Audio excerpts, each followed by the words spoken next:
jetë përgjigjet. Japin shpjegimet dhe në fund kishin një sjellje krejtësisht të pamatur, duke ju thënë se do të dërgojmë një komunikat dhe me aq mund të mjaftoni të shërbejnë. Atër ku është esenca që ti të ftosh qytetarët, gazetarët, në falë, dhe mos t'ja u lejosh të bëjnë pyetje bazike se pse kemi ardhur deri te ky shtrejtim. Ka ndonjë farë frike në shpjegim, po themi, ose pse është kjo mungesë transparencë, po themi, që i ftohen gazetarët pastaj i thuhet dilni jashtë se ne po e marrim mendimin, po ju dhën shpjegime juve.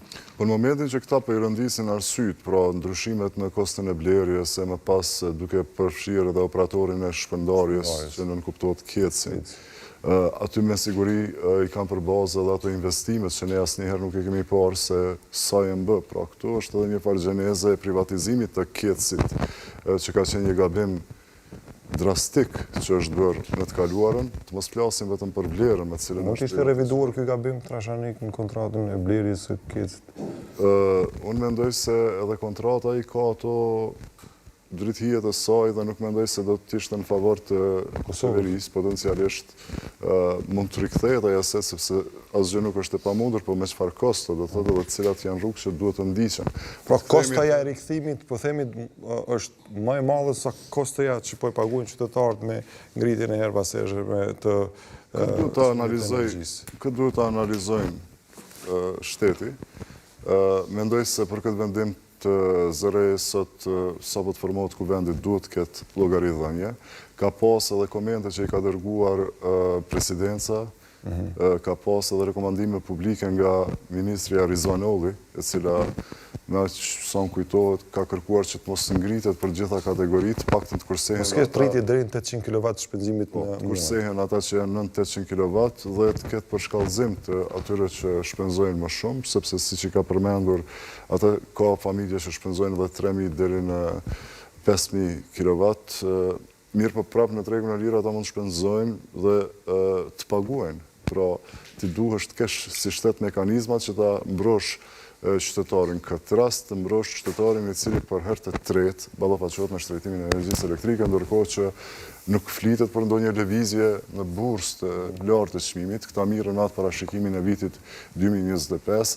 Mendoj që protesta që është zhvilluar sot është përgjigja më e mirë ndaj mos transparencës së ZRE-s, ndaj këtij vendimi të pajustifikuar, se të them për këtë s'ka pas asnjë debat, për një herë ka dalë si temë dhe zakonisht këtë si taktike përdor ZRE-ja sepse rritet çmimi gjatë muajve të verës kur nuk hetohet tek ambjestrit gjithashtu, ndërsa më pas manifestohet kur konsumi i energjisë elektrike është më i lartë. Po kjo s'do të thotë që s'do të manifestohet tek produktet e tjera, sepse ne kemi pasur që sa herë është ngritur çmimi i energjisë, çdo produkt që është trajtuar janë arsyetuar me atë se është shtuar edhe çmimi i energjisë. Gjithë sipas po themi ekspertëve ose atyre që njohin po themi fushën, rritje e çmimit mund të jetë deri tek 20% tek buka. Ja, kjo është. Tek vezët 10%, 15% të qumshti, patatet 5%, 10% perimet të tjera, fruta, mish, vaj, sheqer 10%. Pra gjitha janë prodhime bazike. Që ne i konsumojmë për ditë dhe se funksionohet për ato. Mos shumëti atakohet xhepi i qytetarëve të cilët e bëjnë një jetë mesatare me ato paga që i kanë në dispozicion. Pra pa këto ushqime nuk mund të jetosh, pra janë bazike. Kështu që mendoj se kjo do të reflektohet nëse kjo rritje do të vazhdoj kështu siç është dhe nëse do të kemi një proces transparent të llogaridhënies pse kemi ardhur deri këtu tash, sigurisht që do të ketë edhe betejë politike. Mirë po, mendoj se në cilën do rrethon është qytetari ai i cili po dëmtohet. A ka një faj politik këtu sepse partitë opozitare akuzojnë qeverinë për këto 3 momente, po themi, ose 3 herë rritje të çmimit të energjisë gjatë këtyre viteve. I fundit është ky i sotshmi nga ZRE.